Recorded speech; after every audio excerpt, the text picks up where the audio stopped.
patawan din ng kaso ay si General Nicolas Torre III. Maaring managot sa arbitrary detention.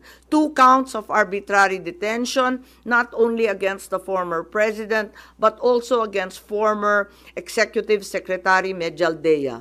Ikalawa, violation of RA 7439 for not allowing the former president to be visited by VP Sara, both his daughter and his named counsel, and for forcing the former president's lawyers to leave him.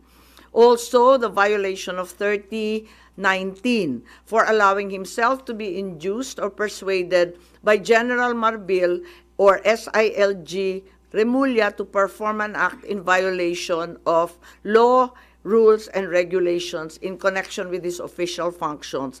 Grave misconduct and conduct prejudicial to the best interest of public service ay maaari ring ipataw laban kay General Torre.